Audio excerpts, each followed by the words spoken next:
Well, this is episode 16 of the After Credits podcast. Welcome. And we are recording this the day after. Is it the day after? The day after we've had some bad news. So, James Earl Jones has passed. So we've got... we're going to talk a little bit about him to begin with. And then we're going to go on to Beetlejuice and Beetlejuice. And then we've got our film diary. Yeah, I know I did, if that meant fucking anything. And then so then we have our film diary after the Beetlejuice films, and then that's our episode for today. So yeah, we'll just start with a little bit on like James Earl Jones. I mean, obviously the big one, like probably for us, is going to be Mufasa and Darth Vader, right? And I believe he voices a robot in Robots. He does, yeah. He does, yeah. Although I had to look at the cast earlier. I had to look at the cast earlier, and the cast's actually like way too correct for what it deserves. It's like Paul Giamatti and shit as well. So yeah. But yeah, he has a small part in that film. But I think what most people will know him from is obviously the big hairs. Oh yeah, absolutely. So, do you have anything you'd like to say about James Earl Jones on this? Well, I think Brandon, you're his like. I think out of the three of us, you're probably his biggest fan, right? Yeah, I guess by like proxy, but like I didn't even really like think about it until yesterday. Yeah. Because like I look back on like my favorite films of all time, and it's like Star Wars, Lion King, and it's like, and then it kind of hit me where it's saying like he's the father in both of those films. And I'm like, that's really odd how that sort of like struck out to me, because obviously I don't want to get into like my history or anything like that. But it's like those two characters really helped me, or even just distracted me from real life sort of situations. Obviously, from positive and negative. Vader in the sense of redemption, Mufasa in the sense of pride. You know what I mean? Like, you should be proud. That's the type of father you have, type of thing. So it's like, unknowingly, he's been like the voice of like fatherhood in a way. You know what I mean? So it's like just like throughout. I've never even thought about it that way. It's just that it's always been there. You know, every time I put on Star Wars, his voice is on. Every time I put Lion King on, his voice is there. But I'm not even like thinking James Earl Jones, because he's just that character. Yeah. You know what I mean? Because like some actors, like for example, like a Jack Black, when you watch like Mario, like, oh, that's just Jack Black's voice is Bowser. You know, you just hear Jack Black. Yeah. But with like these characters, it's like nah, like they're just them. And it's exactly the same reason why they brought him back for the bloody, I say live action Lion King, but you know what I mean, like the remake. Yeah. They brought him back. You know, I think they brought back Scar as well. I think they did. Jeremy Irons, but it just shows a lot. You know what I mean? So it's like, in the fact that like he is the only Vader I think we've ever had in like proper canon Star Wars. Like he was Vader in like Kenobi and Rebels and all that jazz. I'm pretty sure. Obviously, like in the games, I think we've had different interpretations and stuff like that.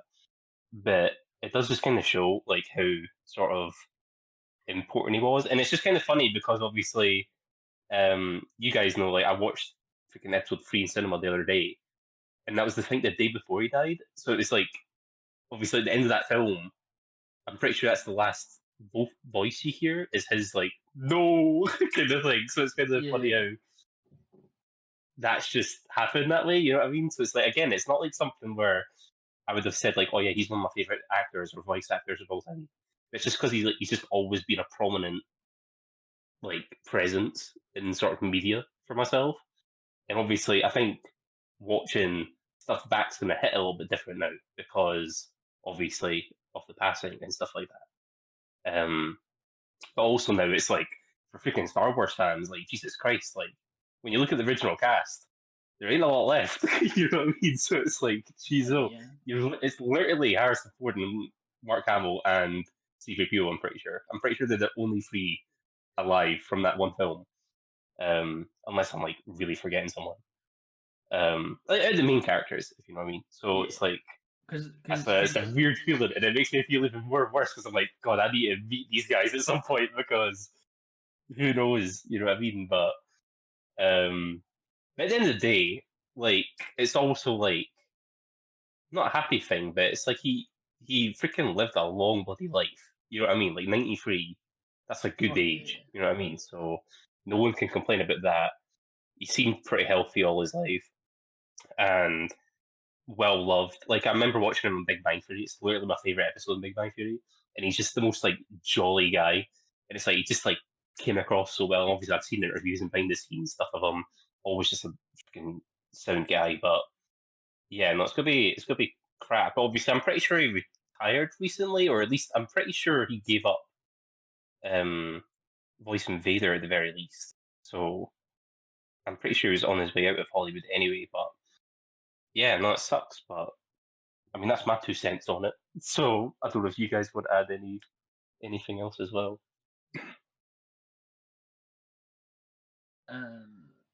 Well, I I grew up with him as well. I think everyone did. Like, I don't think there's anyone who hasn't really. Whether like even if you're not a Star Wars fan, you've at least watched Lion King. You know what I mean? Or you've seen something of him. Because I was like Ryan said earlier, like I was looking at his what he's been in, and he's in like 100 and something stuff as a voice actor, and it's like he's in everything. He's definitely got one of those voices where you instantly recognize him, but you can still. I think it's a rare talent where you instantly recognize him, but you can still fall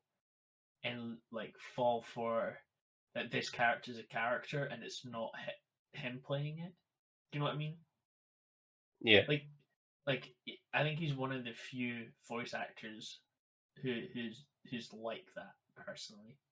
But no, he's very good because he was like a live action guy originally, and then got into voice, but he never became like like a Chris Pratt, where it's like, oh, it's just Chris Pratt, or like it's just Jack Black. Like he's not like that. Like he does transform into the character that he voices.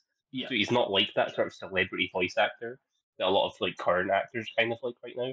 No, like digs, but that's just what kind of feels like, you know. Oh, absolutely. But complete digs because they need to step up their game. But yeah, no, it is heartbreaking because especially as well, like he's Darth Vader. Like I'm not as much as a lover of Lion King and you guys are. So like my main thing from him was Star Wars, right? And then seeing him as this like, or listening to him as this like scary, frightening dude. Like even to this day, you're still like, oh yeah, Darth Vader's like a bad guy, like he's evil, and like how old are the films? It's like yeah, they're old. Yeah. But even every time he comes in, like even in Obi-Wan, he's still just as good. Like he's always just like hitting it perfectly. So I'm going to miss him dearly, especially as Darth Vader. And I'm kind of scared what they'll do with it going on forward with it, but it's interesting because when you look back at like behind the scenes, I don't know if you've seen them or not, but they do have the original voice of David Prowse, the Scottish guy at bodybuilder, that's like the body underneath the suit, like with his voice. Yeah. And that's originally what they were going to do. And then they're like, nah, we need to change this up. But then they bring in James Earl Jones. And that's like, okay, now he's complete. You know what I mean? So it's like, that just proves in itself, like, how important he was to honestly the film. Because I don't think that film does as well if you take that voice out. Obviously, there's a lot of other aspects of Star Wars that you can take out. And things would crumble. But, like, it's like a jigsaw puzzle. You need all the pieces to fit. And he's just that perfect piece for that character. And there's a reason why they don't recast them or anything like that. As you mentioned, like with recast, like from now on, I'm pretty sure I heard a story where he gave the rights up for Hollywood to use his voice. I'm pretty sure I heard that. And obviously that's up to his. Obviously we all have our opinions on that. But if it was his decision to do that, fair enough. He'll probably feed his family and stuff like that. So, Yeah. but fair enough. so I don't know. I don't know what they'll do. But obviously, like it's a voice that can be emulated. You know what I mean? It's like you hear it on YouTube and stuff. Obviously, it'll never be the same, but it's like you do get good replications of it. So I'm not going to be like too bothered by it. You know what I mean? It's like there's only so much you can do. Yeah. But yeah, it's going to be interesting to see what they do because obviously we've probably got some stuff featuring him down the pipeline. I imagine. So I don't know what they're going to do with that. Yeah, we'll see. We'll see. What about you, Ryan? You've been a little bit quiet. Have you got any little thoughts or memories or Not anything? really. The only thing I can kind of think of, I remember listening to an interview with interview of him where he was talking about he grew up with the stutter, I think, as well. So, Mm. and obviously he's from Mississippi, so he's coming from like quite a strange place to make it as big as he did, and I guess it's a strange like path for a voice actor to not really be, to have trouble speaking early in age and then going on to be able to voice like such iconic characters is quite a nice Yeah. thing. But honestly, apart from that, I don't know. Yeah, I don't think I really have much to say, honestly. Yeah, I mean, we pretty much got the main points out there, but yeah, we essentially just want to pay respects and stuff like that to our boy, for sure. But Yeah, not yeah, fair enough. If I guess that's, just if that's all. intergenerational thing as well, where like pretty much everyone knows who he is, so a lot of people are going to be Mhm. upset. And the thing is, a lot of people are going to be upset in a very cringy way, which I'm not looking forward to. But Is it going to be like oh, I forget the actor's name, but when Dumbledore, sorry, I shouldn't laugh. yeah, When Dumbledore passed, like yeah, as heartbreaking that's as what I'm it waiting is for. when an actor passes, I think there's like, because I'm a huge Harry Potter fan, but Essentially, white women lose their minds for people they don't understand and never knew in life. So, I can't wait for the white women to get all up in Darth Vader's grill now that he's gone, and stick their lightsabers in the air and get some white girl aura. And I can't wait for that. They'll set bonfires at the end of Return of Yep. the Jedi. That's what they'll do. Just stand in front of a bonfire. They'll have Facebook posts with Yeah, ghosts yeah. like Force ghosts in their profile pictures and everything. It'll be a fucking sight to see, I tell you. But There you go. hopefully that won't be any stain on his legacy because obviously he's made enough of his own. So For yeah, sure. but yeah, it's a shame to see. Obviously, yes. nobody's happy about it, but stuff happens, and yeah. That's it. But I guess that's all we have to say about Mr. James Earl Jones. And like you say, he will be missed by a lot of people. So with that said, I guess we're in an awkward kind of segue way, moving on to our one of our main events. Rest The in peace. tonal shift is abrupt but necessary. So anyway, afterlife. I yeah. felt about the afterlife. So our next topics are Beetlejuice and Beetlejuice 2, also known as Beetlejuice, because yes, both directed by Tim Burton, right? Yes. He's come back for Yeah. this one, right? I will say again, probably this segment I'm not going to have much input because I've only seen Beetlejuice once, and that was at least a year ago, but probably more than that. And I have a fragmentary memory of it. So I might be able to. To be fair, you guys might jog my memory when you talk about it, but apart from that, I don't think I'm gonna have much to say. And I haven't actually seen the sequel, so it's gonna be a bit radio silent on my end, I think. So. Yeah, I'll try and avoid spoilers for the sequel, just because it's still quite new So, and all that jazz. well, you can have a spoiler-free section, then go to spoilers if you please. We can always do a little Yeah, I would like to do that section. because there is some things I'd like to talk about. So, feel free to take it away when he is, whatever you feel. Let me just get my notes up. But you don't. I'll start by saying that I think I have the least biased view on both films because I literally watched the first one for the first time like 3-4 days ago, type of thing. So going into the second one, it was like back to back. It was like watching Top Gun when I watched Top Gun 1 and Maverick. I literally watched them like back to back essentially for the first time. So there's like zero bias from mine of like, oh, I grew up with it or anything like that. It's just none of that. However, I actually kind of really enjoyed the first one because, and like to add some like background, I'm not the biggest Tim Burton fan. I don't like his style of films. Obviously, I grew up with the Batman films, which are my total vibe. Besides that, I'm not keen on most of his other films, like Alice in Wonderland and Nightmare Before Christmas and stuff. It's just not my vibe. I know they're like classics for people. It's not my vibe. But this kind of did. But maybe it's just the concept alone, because like for me, concepts in films are like half the half the reason I even turn it on, right? And I didn't really know anything about Beetlejuice except Michael Keaton was in it. And I think Ryan told me before, like he's barely in the first film. Like he's got like 17 minutes or something of like screen time or something, which is true. But that doesn't take away from it. I actually really like the idea of the afterlife and how they deal with all that jazz. Because like when the characters die, I was like, wait, where are we going? Like, because I had no idea they were gonna like turn to ghosts and stuff like that. Like, I had zero clue on how the story went. So it's actually really interesting, and like how they deal with like poltergeists and like hauntings and stuff like that, and how it impacts like the real living people, all that jazz. It was a nice fun film. I'm not going to say it was like a masterpiece or anything, or like generational or anything like that, but like it's just a solid, fun film. Honestly, I didn't find any like issues with it. The practical effects I actually think were really bloody good for its time. Very minimal CG, like at all, if any, because it was like 88, I think it came out. Um, so yeah, it looks great. Michael Keaton's good in it. I think yeah, what was his name? Oh shoot, the main guy. Oh, I forgot his name. He's like Baldwin's character. yeah, Alec Baldwin. Alec Baldwin's like really funny in it as well. I thought Yeah, he's really good in like it.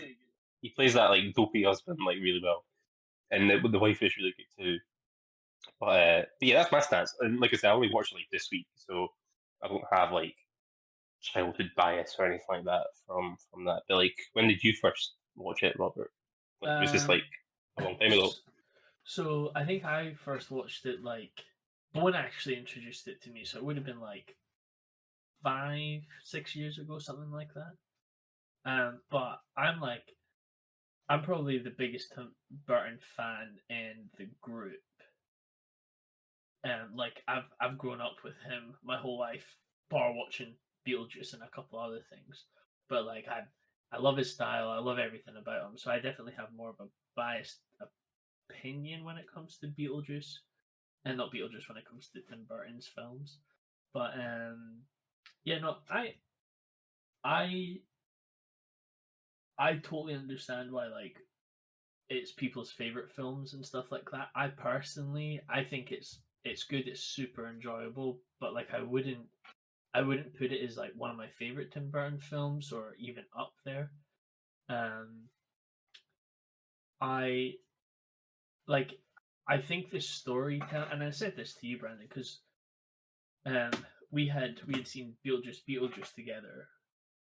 But like I said to Brandon, that I think the story in the first one is very very basic, and there isn't really anything there, but like the characters are really interesting.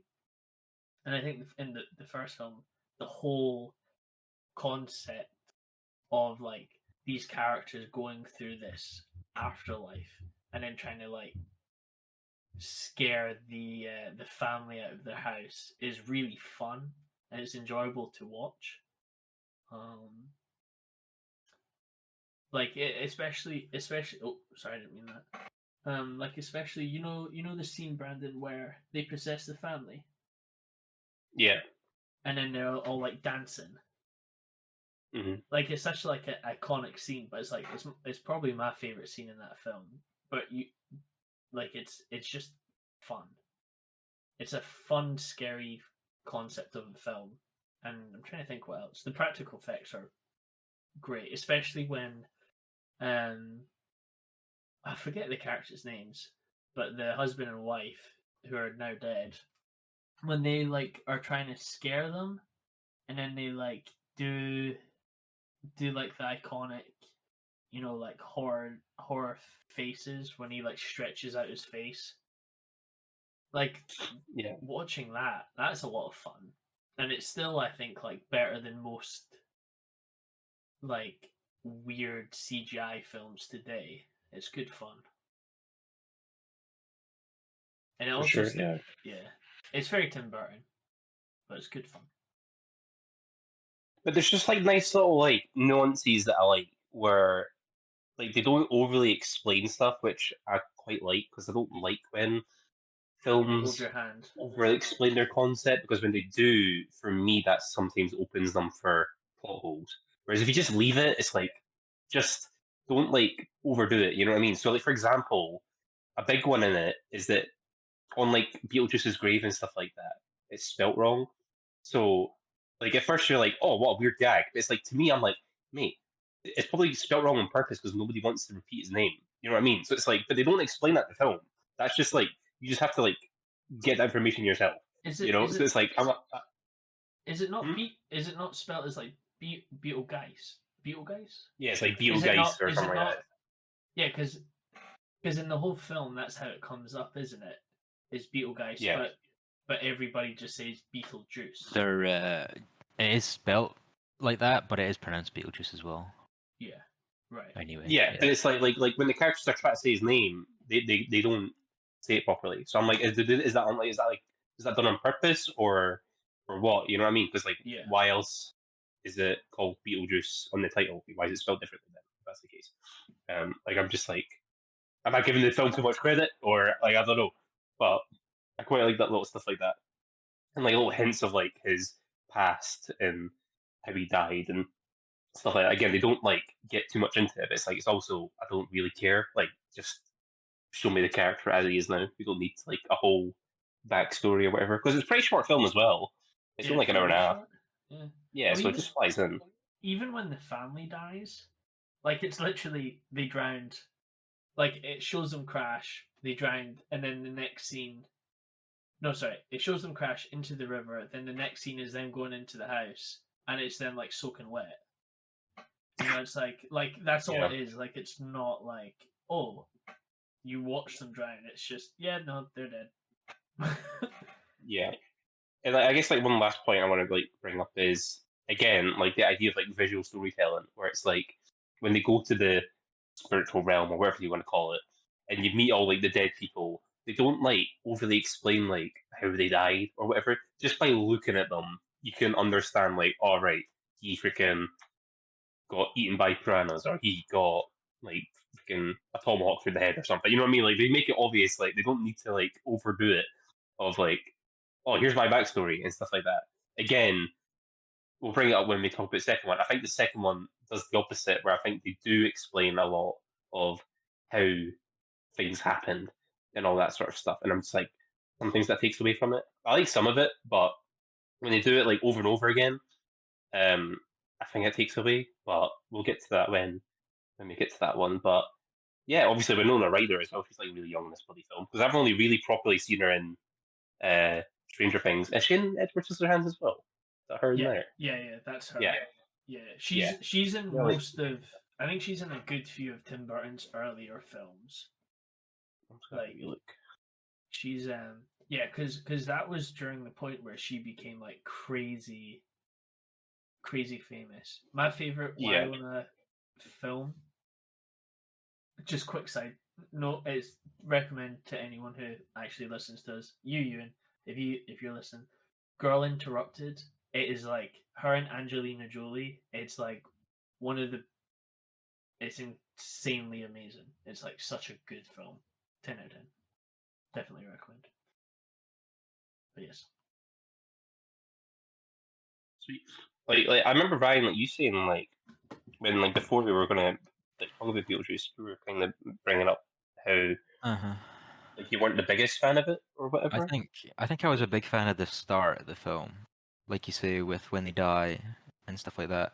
I actually think my least favorite. I don't. This is going off long-term memory, so I'm not confident like when I say this, but from my memory, my least favorite part of the film was like the Beetlejuice stuff. Honestly, I didn't really buy into it. Right. To be fair, I think that's fair because like he's really annoying in the first film,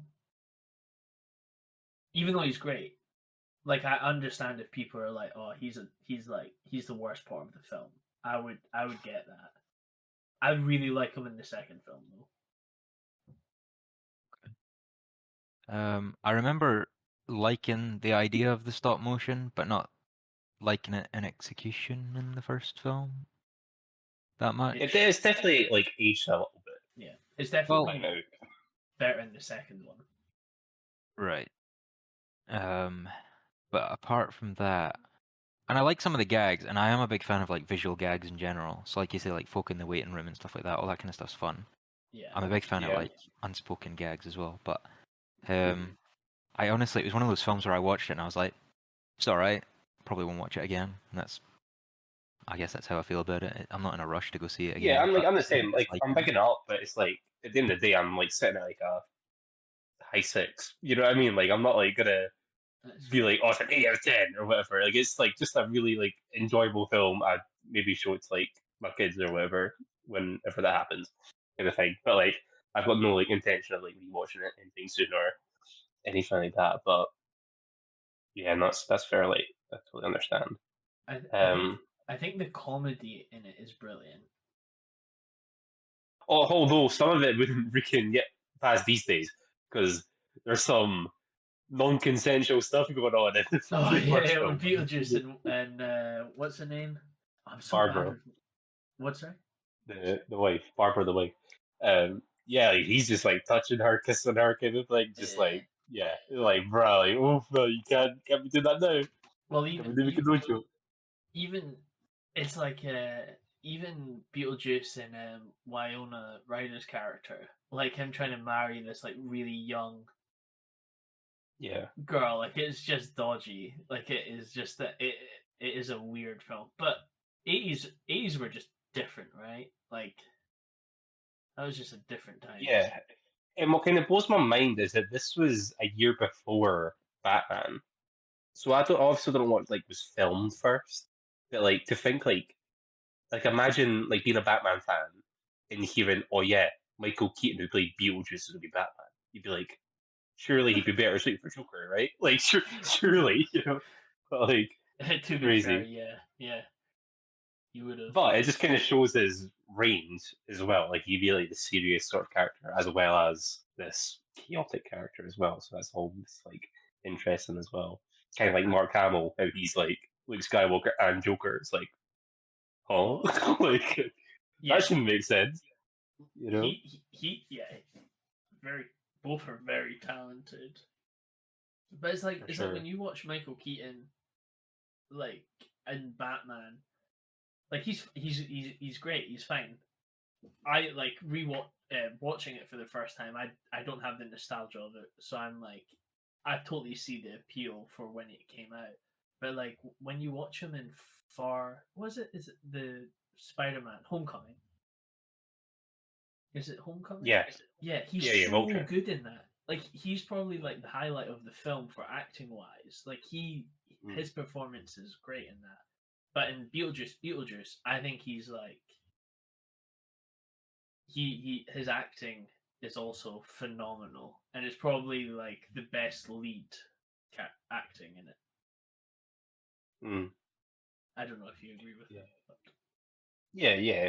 Actor wise, yeah, because he's only one like no, I take that back because like the oh shoot, the mum, like the other mum though, Home Alone mom. Yeah, she's brilliant in both she films. Is. Yeah, she is. She's fantastic. She's hilarious. She's your like she's like your basic like white rich artsy. She was like she was Karen before Karen became a meme. Yeah, like, she was. You know? Well, as well, her relationship with Charles is so funny. It's like it's such a good relationship together because it's like she's such a Karen. I can't believe I've forgotten her name. She's such a Karen, but she's like she relies on Charles to like for this kind of like support and this just like to be there for her all the time, and like he does, and like he does all this stupid stuff, and they have this really like funny like they're clearly getting annoyed and frustrated at each other, but their love is like so funny. Like they have a brilliant relationship, which I do really enjoy watching that. No, it's fun. But is there any other thoughts, or should we just move on to the next one, like the sequel? I'm trying to think. They're all I just think they all the characters were fantastic in it. All of them were great.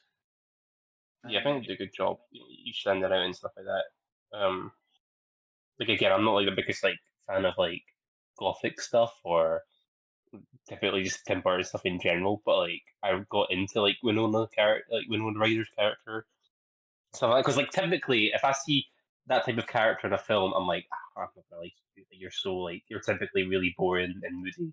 Like her character is like really like funny but quirky as well as like also sympathetic because like there's literally a point where she's like, "Oh, I'm gonna die and join you guys." It's like that's really dark.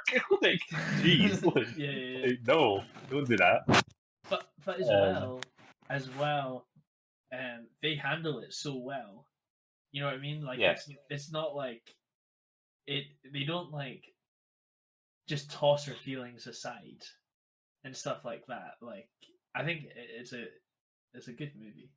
Great characters. For sure. Also, it's Delilah and Lydia. The mom's Delilah and Wyona's Lydia. That's it. That's it. Yeah. But I'm happy to talk about the second one. I think I've got more love for the second one than you do. Oh wait, actually, before we go into the second, what would you rate the first one? I'm sitting at a 6. Like 6 for like being a film, but like entertainment wise, probably higher. Like if I'm just like judging it purely off of like enjoyment. Yeah. But as a film, yeah, it's like it was a really good piece for its time. Oh, I also want to say the introduction is really good because it's like doing this like POV shot through the city or village. And it zooms out and it's like the little model village. I'm like, that's really, really good. I really like that. It's so interesting good. shot. I would give it a 5. Like I said, No, it's not my favorite Tim Burton film, but it's a good film. It's a good watch, and I definitely like. I wouldn't jump to rewatching it again, but it's good fun. Sweet. But okay, Beetlejuice. Shall we talk about the introduction and how it does the exact same, and it's brilliant. Yeah. Well, it's not the model version though, right? No, it's not the model, but like it follows through the city, like again. Yeah. And then it goes to the house, and then it's Lydia, and then she's like sitting there, and then it like quickly cuts to her in her like ghost TV show that she's doing. Like she's a host for a TV show, which I actually really liked. I thought that was really fun. It made sense for that character to go to that place, yeah. And there's a wait, actually, that's a spoiler. No. At what point do we do the spoiler bit? Question mark. Is there like heavy spoilers like you want to discuss? Because I wanted to discuss Astrid's dad. Okay. Because that's a spoiler. Would you not say, or is that not a spoiler? Oh. I shall just wait. Brandon has muted himself.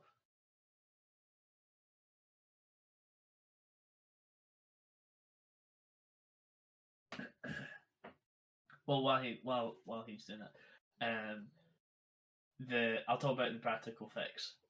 The practical effects Ryan are really good because it's like mixed CGI and practical effects, so it's like this really nice, like in between. It's not just practical, but it's not like George Lucas practical effects in CGI, where he like overdoes it. I don't know if you'd agree. No, they did a pretty good job because I even said to you before the film Like, if the original Beetlejuice was made today, half of that CGI. But then in this film, that's not the case. Actually, Yeah. a lot of it's actually really practical and stuff. So it's like fair play because it kept to the style of the original, so it like actually really it felt like a continuation rather than just like a reboot, like sequel kind of thing, where it just like changes the whole design and look of it. So I'll give praise to that, like for sure, Well, 100%. I think the best point where they use practical, where if it's not the costumes, and when it's not people dying, is the worm. Like when they, because I had said to you, I think they'll base it off Dune, and I think they did with the whole sand shaking. Like Hmm. when you see the worm again, I think that's such a good scene for practical effect and CGI. Yeah, That was definitely one of the, and especially if you watch the first one and then the second one like right next to each other, you see the clear difference, and it is night and day, but it's like brilliant. Both are brilliant, but like even more brilliant. yeah. No, I agree. I just don't like how the worm is used in both films. Honestly, I don't think it's like it's a fun little idea, but I don't like how relevant to the plot it ends up being in both films because That's it's fair. literally like used for like Getting them out of trouble. the yeah, and I'm Yeah. like, all right, like No, yeah, 100% agree with that. Look, he set himself up really easily to be like, oh well, if they get in real trouble, they can just quickly do this, which is fine. yeah, But it's not. It's not like, I think it's a cheaper way of doing it, but it is what it is. hmm. But talk about practical effects. There's a character. This may be spoiler, so just let you know. There's a character who is a soul sucker, and I absolutely love this character.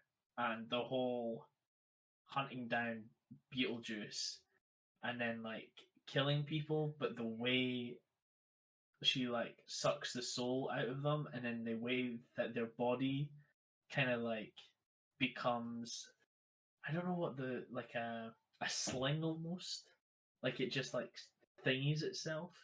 Just like a freaking empty sack of a body. It's just like Yeah, it's so, but it's so clever. Like I never thought, like I would never have thought of a way of doing it like that. But it's fun, but it's disgusting, and it's like sad, but it's clever. Do you know what I mean? Like every time it happened, my heart was like, "Oh, that's awful," but it's really like yeah, cool.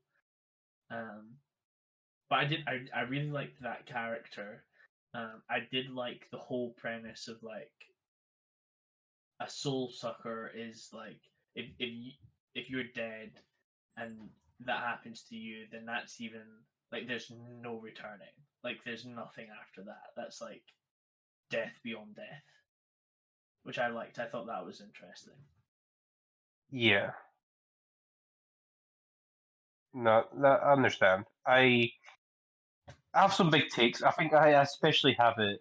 I was less against it the first time, but because I work at cinema and I've seen freaking the ending about 10 times now, things have kind of come up where I'm like, again, it's gonna be heavy spoilers. So if you care, Ryan, mute me. But they introduce all these new characters, right? So the Soul Sucker, the woman, the freaking Adam's family mother, she pretty much looks like. Willem Dafoe's character, which we both love. Oh, he's brilliant. The Winona Ryder's new husband, Rory. Rory. They introduced like Astrid. all these new characters. Astrid, yeah, but like specifically like these ones, right? Yeah. They add all these new characters, yet to, in the grand scheme of things, they don't add anything to the film by the end of the film because the worm just takes care of them instantly. So it's like, okay, like, so what was all that about then? It just felt like filler in like the grand scheme of things. I was more invested in the Astrid storyline in by the end of it because there was actually like a through line going on and it was actually relevant to the plot. Whereas the Soul Sucker, yeah, she's a really cool idea, but like she literally shows up at the end and then just gets freaking done in. So it's Yeah. like, well, okay. And same with like the husband, he was literally just there. It was so clear from the start that he was like not in love. He was just doing it for the money and all that sort of stuff. It is so obvious. But would you And then not yeah, think that he bites it as well. And then Willem Dafoe, they build up him like he's got this big arc, like he's been this like actor who's like this like investigator or whatever, and it's like really funny and it's really like good, and I really like his character. But he doesn't get his moment, you know what I mean? Because he shows up and everything's done. I'm like, well, shoot, Yeah. like he's like you're just a waste as well, mate. You know what I mean? It's just like you're literally not here for any reason. You know, like the film literally could have just been Winona Ryder, her daughter, and her ghost boyfriend. You know what I mean? Like that could have been the film, and you could have gone into there. Even Beetlejuice isn't like a central character. I don't think. Like he's literally just used as like a plot device kind of thing, which like I get. Like, but as well, it's like he's almost like an anti-hero in this film, whereas in the first one he's clearly like the villain. Yeah. Whereas in this one, like I think they completely change his role. Obviously, he turns back into that sort of manic, chaotic dude by the end of the film, but it's just weird. I don't know. Like I might have to like rewatch it all as a whole to connect the pieces a bit better. But like So I just don't like how in the film sort of disregards the rest of the film because it's just like, what was the point then if this was going to be the the climactic ending for all these characters, kind of thing. So I hear what you're saying. I don't know if I fully agree, especially with Jeremy, why that character wouldn't fall in the same plate as the others. Because he doesn't really do anything bar switch Astrid, like switch lives with Astrid, and then he dies like 2 minutes later. Like there's nothing really important. Yeah, but I mean, about like his the character. plot Like turns into, Rory, but like midway through the film, it turns into, oh, we need to save Astrid from uh being stuck in the spiritual realm or whatever, and she's there because of him. You know what I mean? Like that's the plot. You know what I mean? It's not like it's Winona Ryder's plot is just like she's just paranoid over Beetlejuice, and now all she needs to ask for is help to save her daughter. You know what I mean? So like she's the narrative through line of the film. The wife of Beetlejuice has literally nothing to do with anything except to add something for Willem Dafoe's character to do and Beetlejuice to do and Bob. You know what I mean? So it's like, mate, Bob. it just feels like side story stuff, and it doesn't even get like. I was expecting something to like happen at the end where it all kind of merges together, but it doesn't. It's just that, oh yeah, we're all here now. Let's just kill them off. It's like, oh, okay. I thought we were going to like have this like big, meaningful or like conclusion, but no, it's just they're going to die now. Like we've done it, and it's like nothing's even happened yet though. Like they've just like got here. See, but yeah, I totally get what you're saying about the Soul Sucker.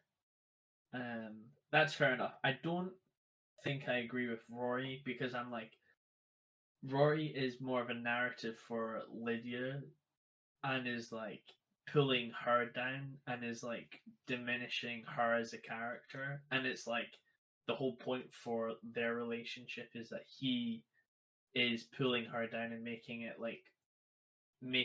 more difficult for her and like ruining relationships between Astrid and her and Delilah and her. So it's like I think he's more of like a menace in that kind of sense. So I think he's a really important character. And then for when Beetlejuice to like give him the truth serum, and then it's like he's he's talking about all the truth and like the reasons why he's with Lydia. I think that was a good like wake up call as well, and I think so. Like, I really liked Rory's character, and I think his character is actually quite important to Lydia's story because he is like only giving her negative and like love bombing her, and like there's nothing really positive about him, and like he proper stresses her out, but she feels so like alone that he's like the only thing she has. So I think it's a really interesting story personally.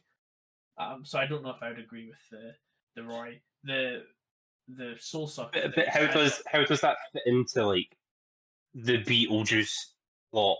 You know what I mean? It just feels like it just didn't feel relevant for her.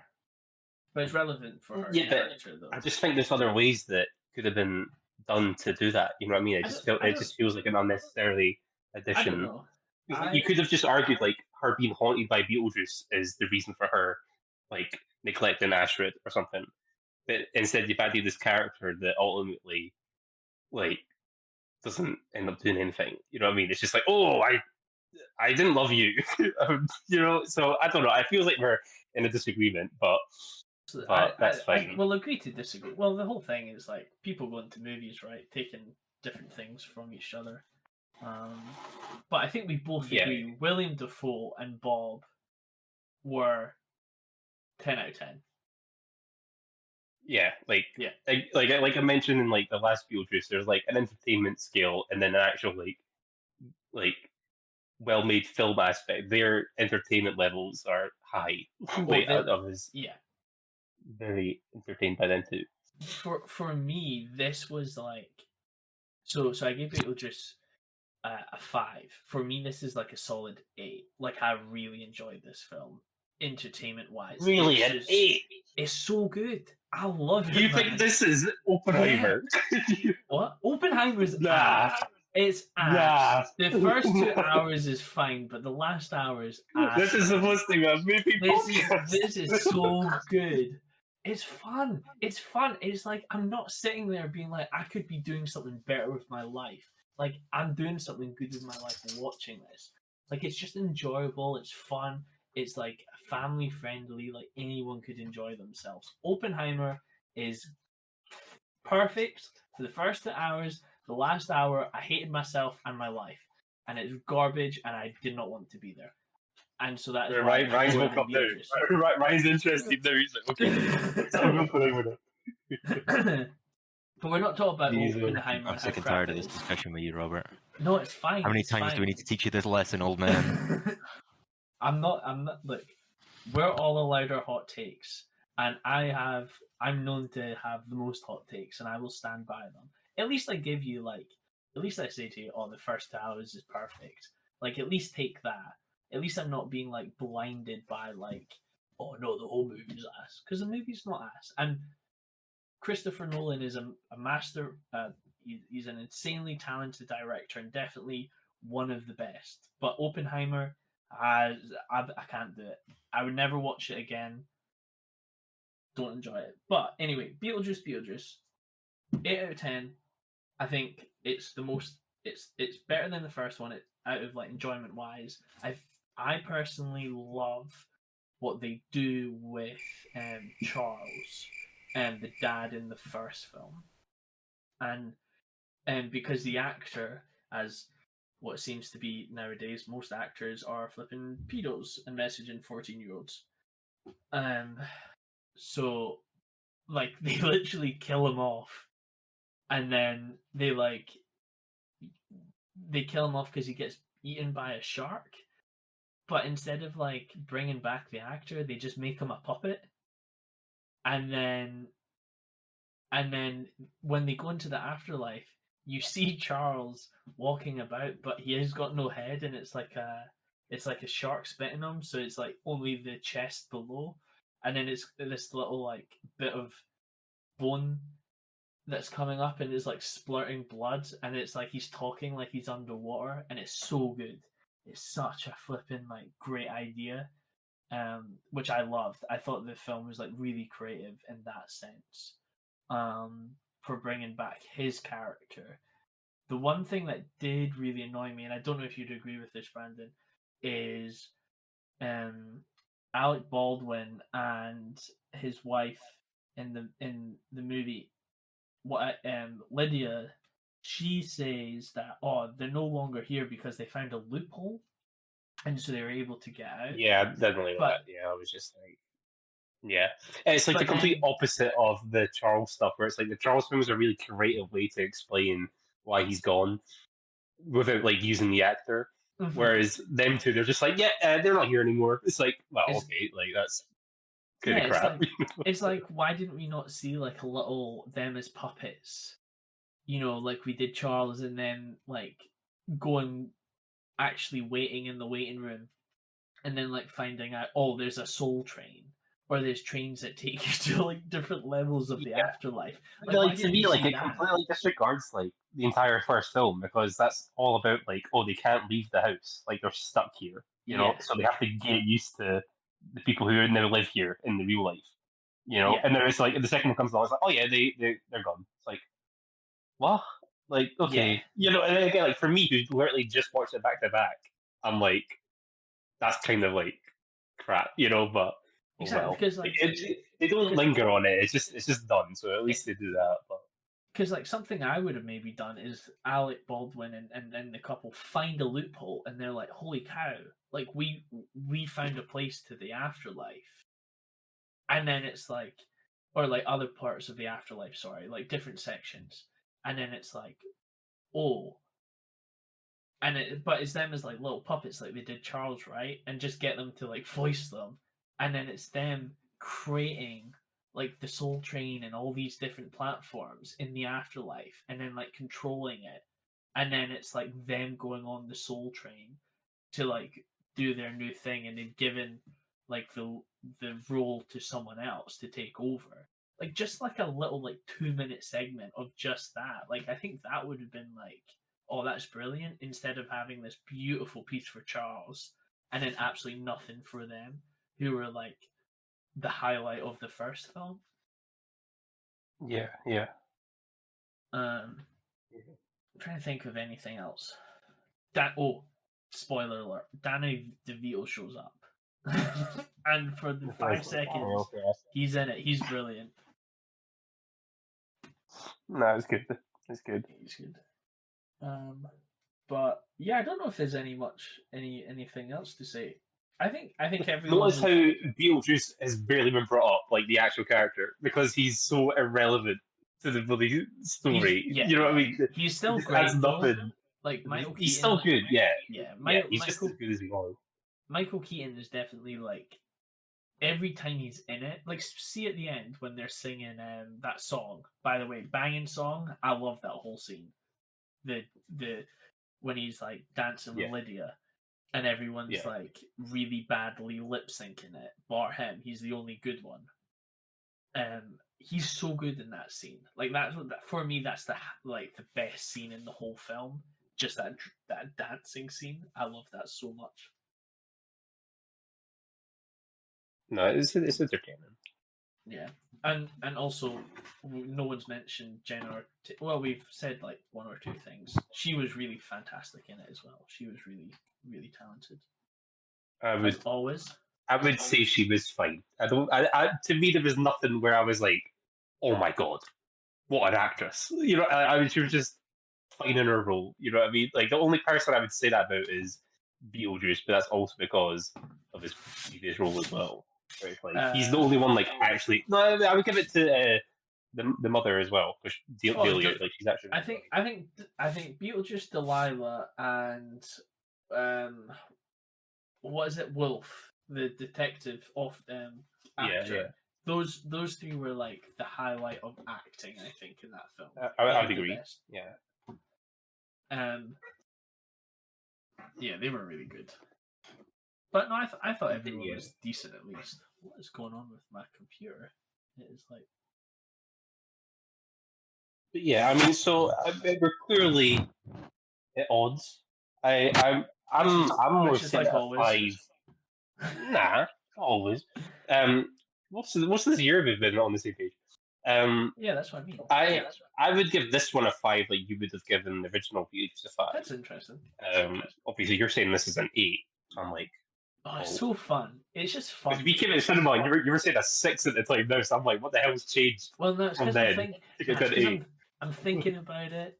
Because I'm thinking about it, and then I was listening to the soundtrack, and I'm like, oh, the soundtrack's so good. And then I watched like extra clips, and I really want to go see it again. And I was like, do you know what? That's actually so much fun. So I go with an 8. Well, I can't argue with that. That's fair. So we'll just end it on there, I suppose.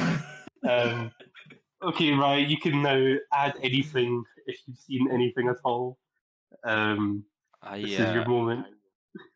Just to break the fourth wall for the moment, I was on holiday last week. I haven't watched too much, but I think the things I have listed are things I saw before I went on holiday. So again, forgive me if they're a bit long term. They're stored in the long term bit of my brain, not the short term anymore. But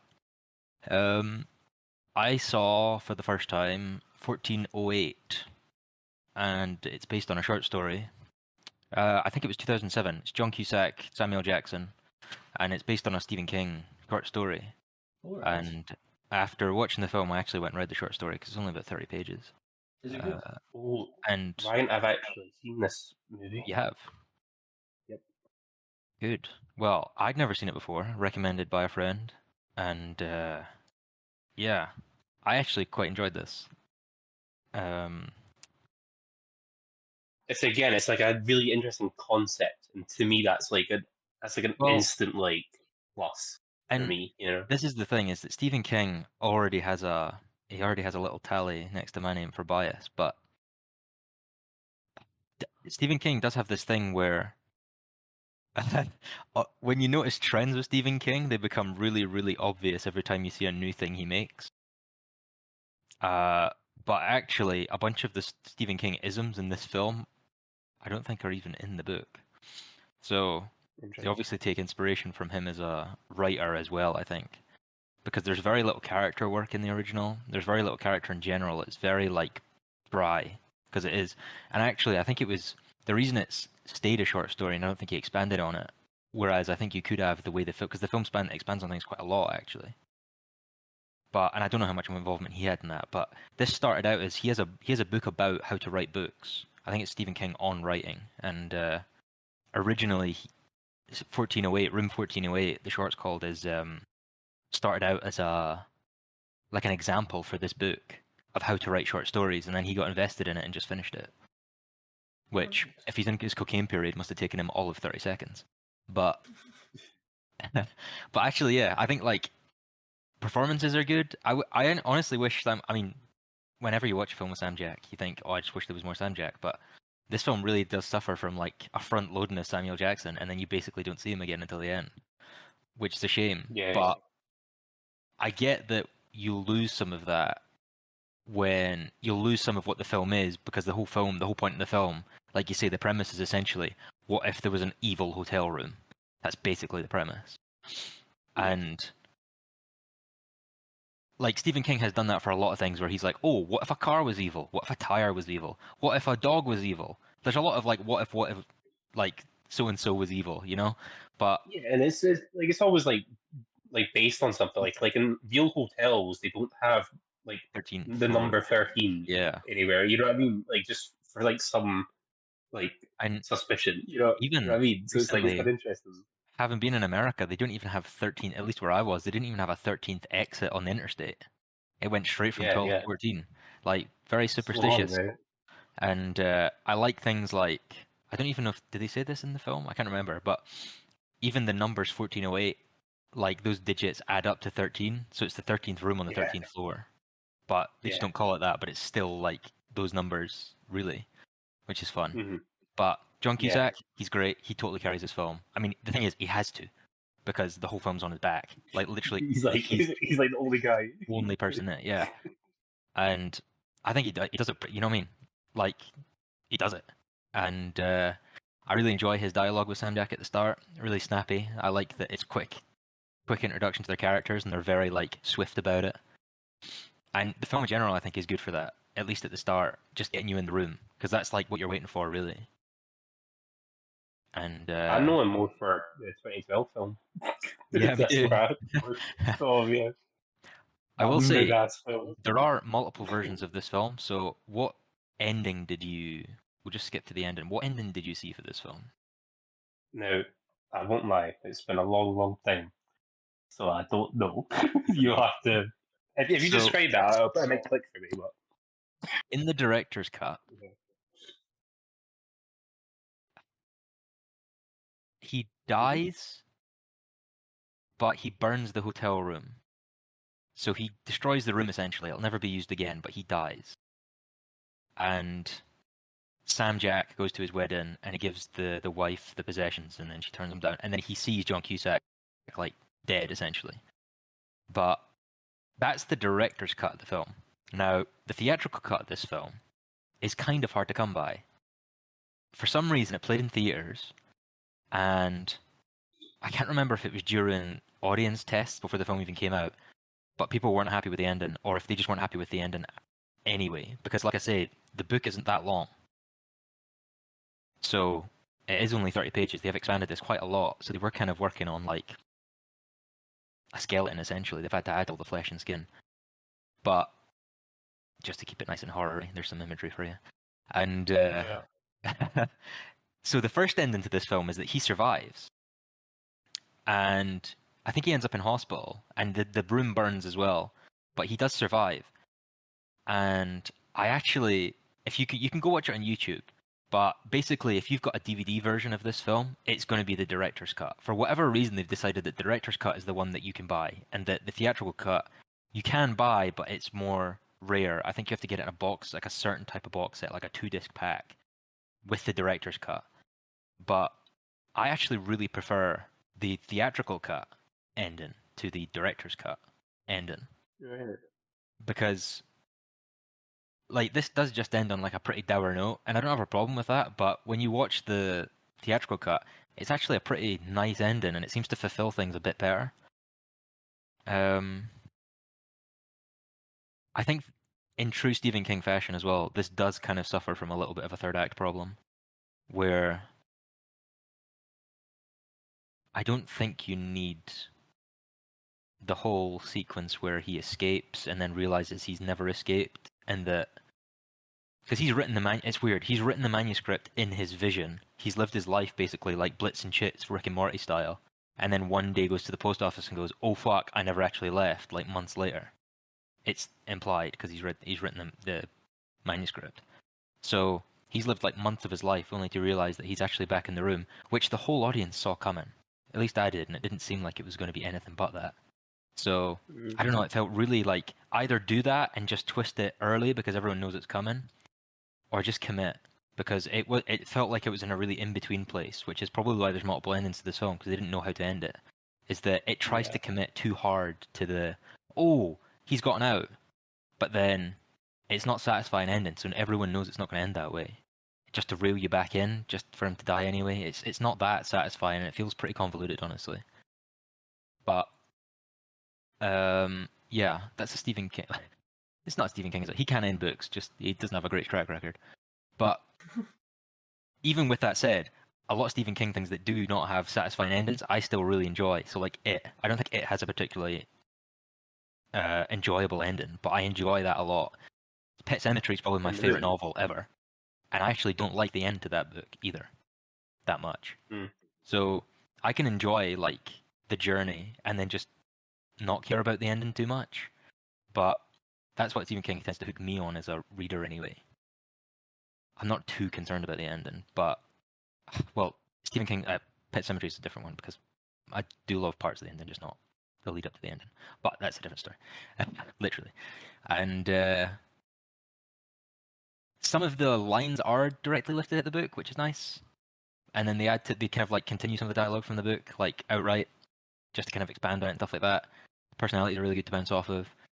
And I don't know if you even remember for one, but Samuel Jackson's character in this He kind of has that like flair of Jules from Pulp Fiction. He kind of has that kind of snarky, like cheeky bastard vibe where he's like, "You can do what you want, but I'm warning you, it's not going to go well." You know, he's kind of got that vibe about him, Yeah.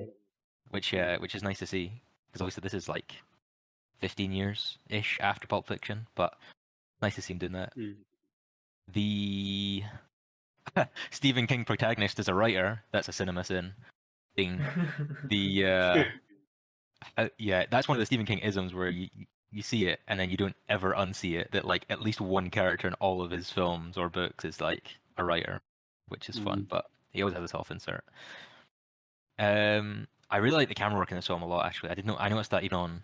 Well, I've only watched this once, but I remember like pausing the film and going, "Oh, rewind that," because like there's these one that I remember in particular is there's these crash zooms, but they're like truncated. So they kind of crash, and then they just cut to something else, and then they crash and cut to something else, and crash and cut to something. It's not. I don't know. They're really fun. Like it's. In fact, they don't cut. They stop. So it's like you're at like a wider, like a wider view, a wider lens, and then they crash in, and then they stop, and the shot continues. They don't even cut. I really love those. It's like a really great way to build tension that I don't ever remember. If I have seen them in another film, they weren't used as memorably as they were in this, which. I don't know, big props. I love those. The scene with the UV light, editing in that scene was fantastic as well. And in general, I think this is one of those horror films where the main character doesn't really make too many stupid decisions. You're kind of like, oh, he's acting like a normal person would. He's trying to get out. The room's just stopping him. It's not like he's being a dumb cunt. You know what I mean? Like a dumb fucker. Like he tries to jump out the window at one point. You know what I mean? Like he gets that. Like this thing is literally supernatural on a level that he cannot beat. So it allows him to do things sensibly, which is nice. Because obviously sometimes when you get into like supernatural things, they kind of limit them to a degree where you then have to have unnecessary character conflict or motivation or actions just to generate conflict. Whereas this one is literally, he acts like a sensible human being. And stuff like, this isn't in the book either, but they add this in for the film, is that he suspects Samuel Jackson's character of like drugging him with the alcohol. And that isn't really explored in the book or anything at all. And I think given, like, I would recommend the little short story as well. It's in if you're curious and you don't have Google at hand, for whatever reason, it's in a collection of short stories called Everything's... Oh, fuck, what? 2 seconds. Yeah. Alright. Yeah. I'll definitely. When did you watch it? There you go. I watched this a few weeks ago, maybe 3 weeks ago. Damn. How long is it? How long is the film? Yeah. I don't think it's too long. It's like I say, it's a simple premise, so I'd be surprised if it was like over 2 hours. Okay, because if it's as long as Lord of the Rings, then perfect. If it's any longer, then you'll lose me. Yeah, it's hour and 44 minutes. That's the director's cut. That's so short nowadays. That's like an episode on a Sherlock Holmes TV show or something. Yeah, and I'm actually like, well, yeah, you're right. I'm actually surprised this film hasn't got. I don't know. I don't really see too many people talking about this film, and I actually think it's quite. It felt a bit older because like 2007. It doesn't feel like a 2007 film to me, but it is, and I completely missed it. It completely flew under my radar. But yeah, you would have been 6 or 7 at that point. I guess so, but there was other Stephen King things I was aware of. Like I was aware of other things, and yeah, I think actually like Junkie Sex. Shining Pet Cemetery and all that, like they're all really popular, but this one kind of is under the radar. And I actually think like I wouldn't say this is up there with like like Kubrick films or nothing, but it's a pretty solid like horror film, horror thriller, I guess.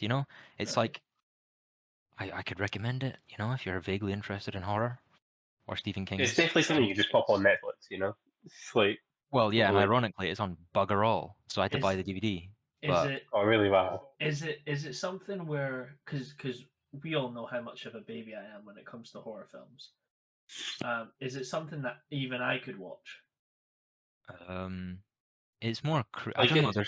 It's not like that scary, but it's just a creepy film. Yeah, that's different. That's different then. Yeah, it's not quite sinister. So I can't do Sinister. Well, yeah, I can.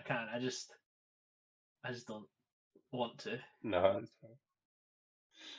But Yeah, and not fair yeah, enough. No, I wasn't but yeah, playing the film. to I'll sum up, would recommend the short story. Would also recommend the film. If you've not read the short story, go watch the film first, and then maybe go back to the short story if you're interested to see where it came from.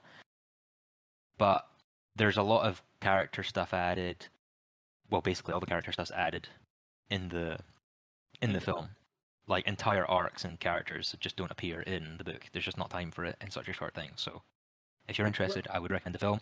And if you can get a hold of it, I recommend the original theatrical cut, not the director's cut. And just quick question: does Stephen King have any Views on it. Yeah, what's his opinion on it? Do you know? That's a good question. Or did he work on the film at all? That I have no idea. That's fair. I'll do my homework. Find out. We'll get back to Yeah. the audience on next week episode. Oh. Well, Apparently apparently it says it met his standards. That's what I found out. Well, like, his opinion. we're hitting on opposite sides here because I found something that is. Oh. Oh wait, never mind. Nope, never mind. That's not him. That's just a totally different critic. I've completely read that out of context. Never mind. Did you just read the title, Ryan? Did you just read the title? I did. I did the white one thing and just read the headline. Yeah, could be. Now, apparently, apart from Screen Rant, it says it's one of the few films that met his standards from one of his creations. So that's rare. That is So rare. That is rare. yeah, damn. And he actually has a new adaptation out this week. I don't know if we can see it because it was at a film festival, but it's Mark Hamill and Tom Hiddleston. So I'm excited to see that as well. Wow. Yeah. Damn. And Stephen King says he's a fan of that adaptation, so he says it's one of his best ones. So I'm excited for that. And I will say, just finally, the scene where the daughter, he's holding the daughter and she dies and she turns to ash, that was really great as well. I like that a lot. So yes, that's my final thought. But yeah, definitely recommend, at least in my opinion, the original cut over the director's cut, and watch the film before you read the short story because I think it's better. But yeah, Okay. There you go. Sweet. There's your homework, folks. Short film. Sweet. Good film. And anyone else for a film diary film? I have one film that I want to talk about. I don't know if you have anything, Brandon. I do. I know what yours is. I'll say do mine first, just because there's only there's two things I want to talk about, and then move on quick. Whereas yours, I think we're actually have more of a conversation. So I watched Star Wars Episode 3. I do it every year anyway. Obviously, we could literally talk about that for 3 hours, but I just want to point out little things that I noticed this time around. Because in cinema, you can just notice it, notice things you don't notice in other viewings. Because obviously, this was the first time we see in Revenge of the Sith in cinema, which is wild. It's just it hit me as soon as it started. I'm like, oh my god, this is as soon as you go to Coruscant and the Battle of Coruscant, I was like, oh my god, this is hit different. But anyway, the main thing I want to point out is how quick the scenes are. You don't notice it, or at least I've never noticed it till now, where it's most of the scenes are just 2 minutes long, and then it's okay, next set. They just quickly achieve what they need to do. They don't draw things out. They're just okay, we've got our information we need. Move on. Let's cut to Obi-Wan, or let's cut to Anakin or Padme or whatever. You know what I mean? It's just really quick, and I think it helps the pace because it is a long film. It doesn't feel long, but I think it's because of how quickly we're just getting through things. Which I think is especially impressive because the original cut was, I think, 4 hours. And the first, even the Battle of Coruscant was a full hour in itself, I believe, and they shortened that down to 25 minutes. So it's really impressive. So the fact that they could have that such good pacing, even though it was a chunky film to begin with, fair dues. But yeah, I wanted to like bring that up. Another thing was this is more of a plot hole, and I don't know if you guys have ever like figured this out, but it's especially like kind of came to me when Clone Wars season 7 came out, right? It makes there's a massive plot hole that nobody talks about, and that is how does Anakin not know that Padme's pregnant? Because she literally gives birth 5 days later. So it's like she freaking looks pregnant like ages before she gives birth. So how is it like news to him when she's like, I'm pregnant, and he's like, oh no, I'm happy, and something like it makes no sense. You know what I mean? So literally like it's less than a week, like the span of the film. I can't You know? remember because how long had it been since they've seen each other? And I guess Literally like because like especially like now with like new canon in Bad Batch they have like a video call and we see them like she's massively pregnant. It's like he's not supposed to know. You know what I mean? So I'm watching the film and I'm like, this part makes no sense. Like when like they see each other after the battle, but it's such a minor thing. But I'm also just like I can't like not think of that anymore. I think George was on acid when he made the prequels. Though. Yeah, but like to me, that's like something like surely you would have thought about that. You know what I mean? Yeah. Like because the film does take place within like only a few days. It's not like it's like months or I know, whatever. that's mad. It's mad to think that. Yeah. As well. Yeah. So when our friend Ewan, who is an avid watcher of us, or at least the first 2 minutes of every episode, And do you know what? And do you know what? We appreciate it because we appreciate it more than anything. It's more than the other friends do, so we'll take it. But he said that he thought Padme was the best actress or just actor in the film as a whole, and I was like, really? Because I've never thought that for episode 3. I think she's actually one of the bigger ones. Yeah, I was going to say the exact same. I think she might actually. Well, she's also got some of the worst lines in that film. I think. Well, yeah, which doesn't help anyone. But yeah, like. So it's unfair, Yeah. but that whole sequence at the end where she's like, "You're breaking my heart." That's to me it is dreadful. like that's the exact scene he's telling me. Like, oh, that's emotion. I'm like, yeah, but it's also like cringe. Like, it's also like it's not very well done. Because to me, it's clearly Ewan McGregor, and I would also give it to Ian McDermott as Palpatine. At parts, obviously, there's a bit where it goes a bit too far, but there's also really good scenes where he's perfect. It also does hit different now when he's like, "Let me tell you the story of Darth Plagueis." I'm like, "Bruh, I know the story now, and it's freaking ass. So don't repeat that damn story." But yeah, and also the fact that we're now older than Anakin Skywalker, which is pretty crazy.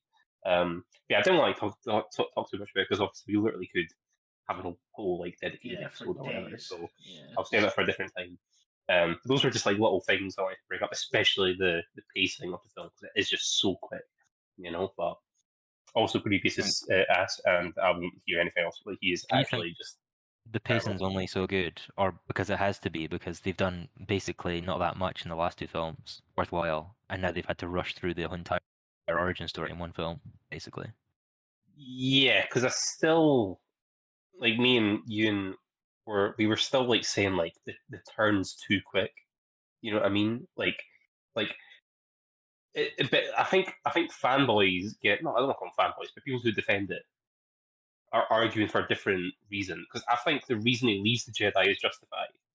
I don't buy him calling Palpatine master that quickly. Like it just that doesn't that's too far. You know what I mean? Like because I understand Anakin wanted to leave the Jedi and like being like felt betrayed and stuff, but it's a whole different story from that to freaking kneeling to Darth Sidious. You know what I mean? It's like that's a whole extra step. You know, obviously with the added Clone Wars and stuff, I would accept that. But if I'm just judging on the prequels on their own, there's too much of a massive like jump. Like, oh, now I'm going to rule the galaxy. It's like what? Like that was never like your goal, bro. Like that's like, you know.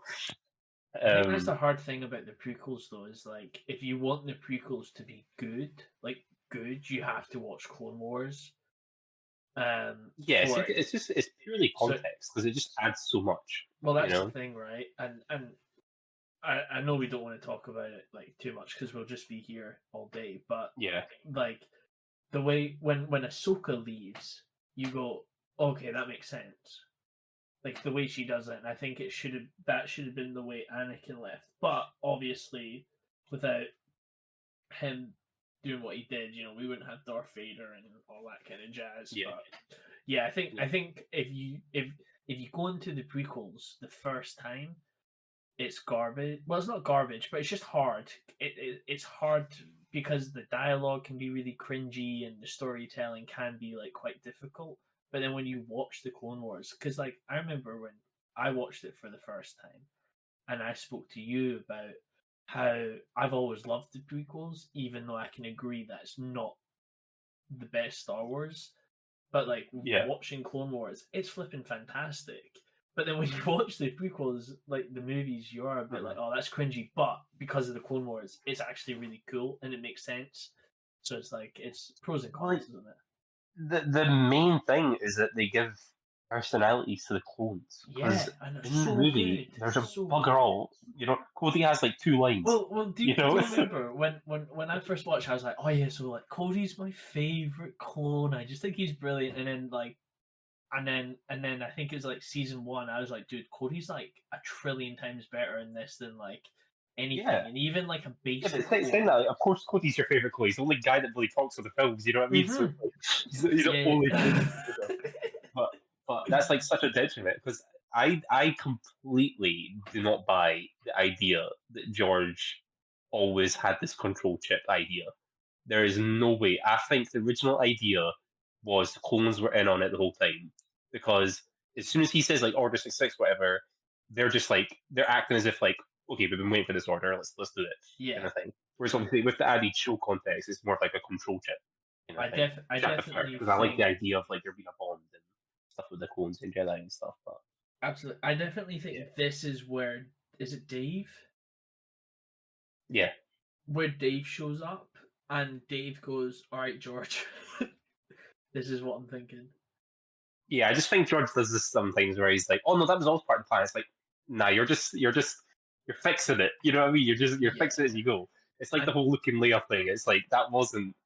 That wasn't part of the plan, bro. Like if it was, you wouldn't have done that scene, So, but anyway, yeah, like you said, we could talk about this for freaking ever. But we'll just go into your film. I am just going to mute myself for a minute. That'll be like 2 minutes, but just carry on. Okay, yeah, no worries. Right, Ryan, are you ready? I'm clenched.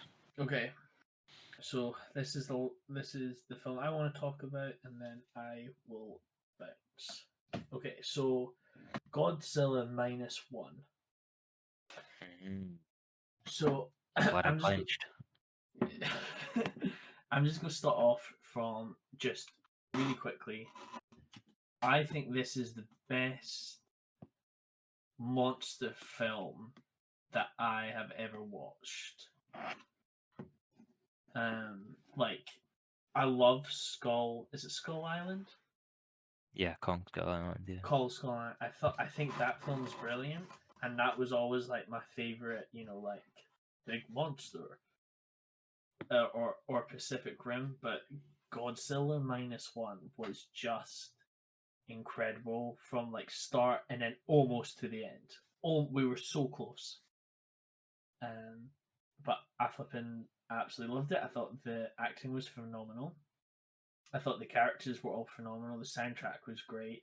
The soundtrack really it kind of reminded me a bit of Jaws, where like every time Godzilla like popped up, it was kind of like almost the film, to be fair, honestly reminded me a lot of battleships in Jaws put into one film, which I loved. I thought it was a lot of fun. But like they had this kind of like fun soundtrack and like these moments where like something intense was happening, and then like the soundtrack would hit and you're like, oh, you're like your heart starts like racing and it's like you're almost there. Like I just thought it was brilliant. And the CGI and the way Godzilla looks, mate, a flipping fantastic. For such a small budget, I thought that was impressive, and I loved the way that he almost looked like he had like coral reefs on him, and he looked like he lived underwater. And I thought that was like brilliant. Loved it. Well, based on your little speech there, Robert, we have no issues, and I pretty much wholeheartedly agree with everything you said, including my major problem with this film is the last 5 minutes. Well, I want. Yeah, I we're want to on the talk same about. page with that. Yeah. I want to talk about that last. I want to talk Yeah. about that last because I knew you would be on the same page as well. bro, I There's was no so doubt in mad. my mind. I was so mad. Yeah, I know you hate that stuff. But I'll before I get upset, I'm going to talk about my favorite scene.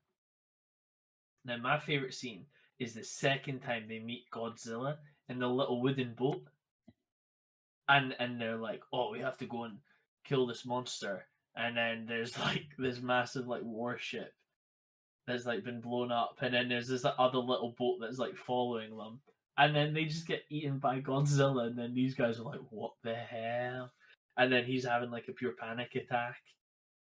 And then like the whole little like character thing with him like pulling the button, like the trigger, from like the get go to the end, I thought was brilliant. Him always having like a moment of like frozen and fear, and then like doing it, I thought was brilliant. But I love that scene. That was my favorite scene. What about you two? Favorite scene? Yeah, I think for me it was the first time he uses the, what would you call it, the beam. Godzilla. Yeah, like his nuclear beam kind of thing. Yeah. Because in all the other films, like that's supposed to be like his finishing move, right? Yeah. And like fair enough, I love it in the first, the 2014 one, because they only use it once, and it's when he like takes the head off and then like, he opens the jaw and he does it down his throat. Like it's cool, but I feel like it turns into like a Smash Bros. Brawl finisher at times where it just feels like, all right, this is the signature move. Whereas here, I was like, oh my god, that's destructive. You know what I mean? That's a nuclear blast. Terrifying. You know what I mean? Like, it's terrifying. you know, so like I was like, whoa. That was the first time I was like, whoa. You know what I mean? Like watching that move. So to me, it was that as well as like the destruction it came with. Yeah, I'd say that was probably my favorite scene, especially how like his like spine like cracks open when it does it. It's like it charges up. It's so sick. Good. It's so good. It's like It's a the really more I good bit. think about it, it's like brilliant. Honestly, I love that movie. Ryan, on you go. Your favorite scene. Sorry. I don't even know if I could give a favorite scene, but because it has been a while. And actually, I did bring this up in our roundup, but you hadn't seen it yet, Robert. So we didn't get a good chance to talk about it, which is nice that you've seen it now. But I think the strongest thing this film has going for it is that it works. Like it's the main character, really, like the main three characters, like the main duo and their child, like the kid they're looking after. I love that. I love that little storyline that they have. Is done unbelievably well up until the last 5 minutes, but I basically have Yeah. ignored the last 5 minutes of this film and just like inserted my own little headcanon in, so it's completely fine. But yeah, like you say, the bit with his like hesitation, that being like a character quirk that he has to overcome, totally works as well the whole film. And actually, I think that bit's followed through on almost well, and that's my other issue with the film at the end is I have like another version of that in my head as well.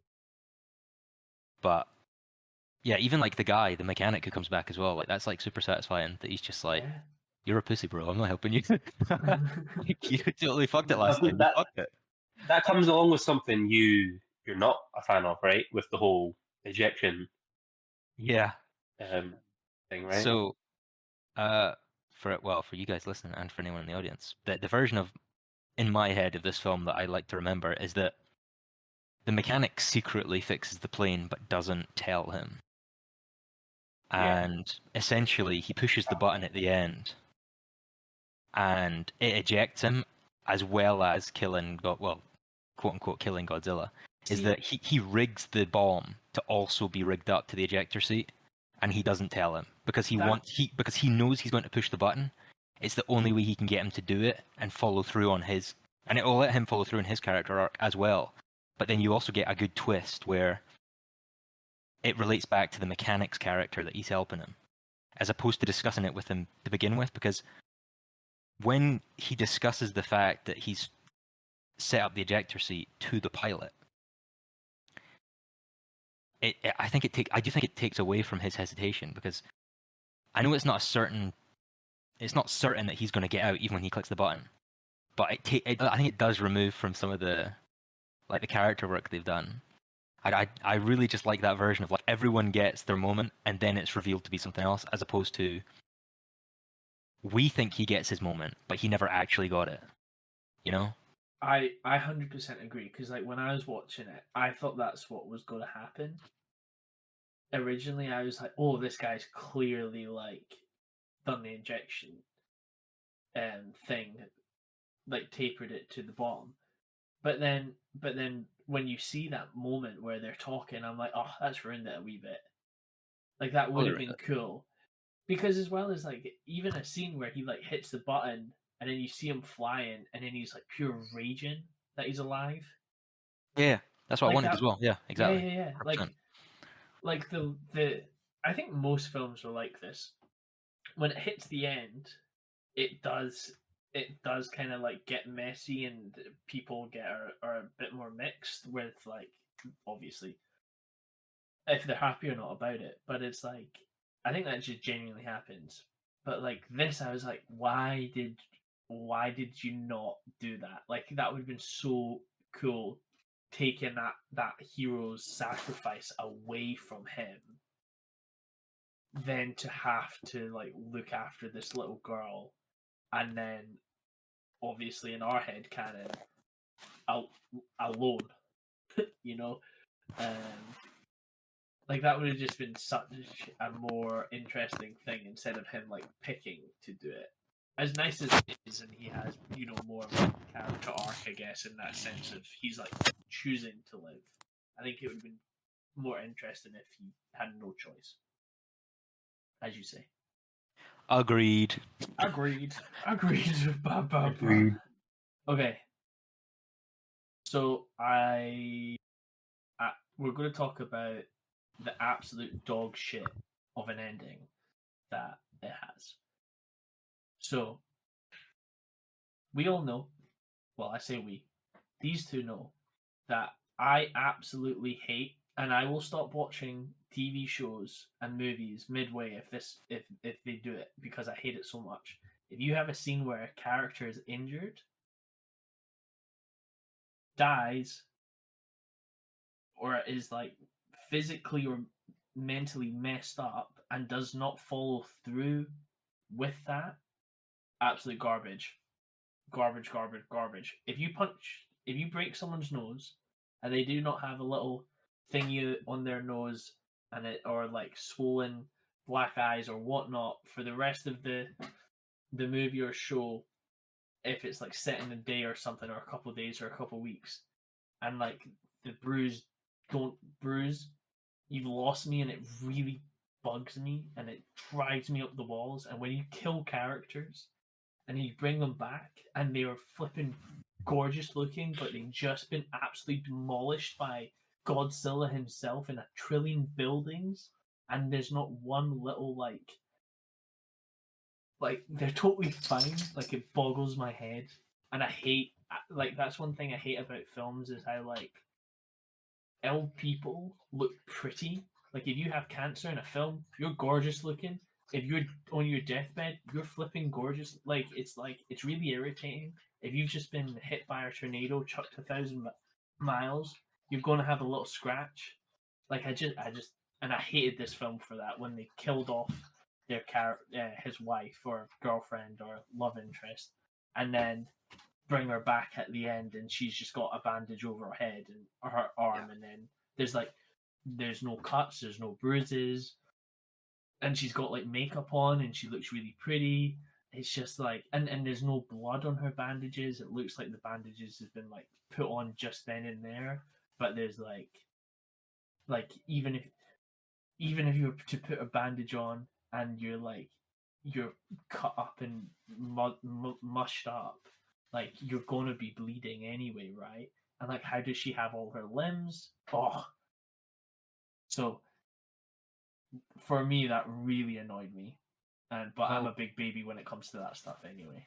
It's dramatic. such an easy fix as well because like it's just the way she was taken out, and it's Yeah. like you're just Yeah. not alive after that's the that. You know what I thing. mean? Like She literally you literally pushes see him. her get carried away. She like You know? pushes him into an alleyway, and she goes yeeting, and then like a whole like wood and stone and buildings and cars come like right after Yeah. her. Like if you're going to convince me that she's alive, you need to like show me that she's in a coma and she's like missing at least 3 of her limbs and her face is like utterly like cut up. Like at least. I would have been more forgiven if like again I don't remember any of the characters' names, but like if the guy like he was looking for her and then never did in the city, and you don't, and then he doesn't see her till the very end because at least it's like, well, you don't know what happened. But like we literally saw her got blasted. You know what I mean? It's Yeah. like she's dead. You know, Yeah. that's my main thing with it all. But it's like it doesn't ruin the film for me. It's more just like you almost had it. You No, almost nailed it, but I just Yeah. rewatching it, I just know to turn it off when he gets back, and then that's like after he like kills Godzilla, just to turn it off there. Gets back to land, and then you turn it Well- off, and you're like, "That's a perfect film." Yeah, you're not wrong, and I think I don't know. I think it does totally ruin the tone at the end as well, and like kind of the message as well, because Godzilla is obviously a very non-subtle like allegory for the atomic bomb. Yeah, And when they take her out in such a like quick and quiet fashion, and you're like, oh, a main character has just died instantly. yeah, Oh shit. That's like the atomic bomb. That's like what that's supposed to be, you know? It's like Yeah. people go and you don't ever see them again. And that's what happened, you know?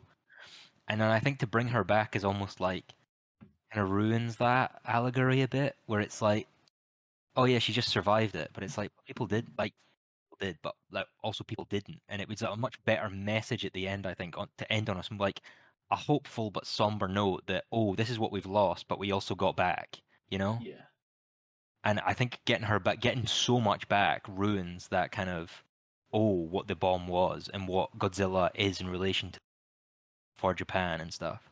yeah. I just felt like totally out of place, and I don't even hun- I don't sorry. know. I don't know why it's there.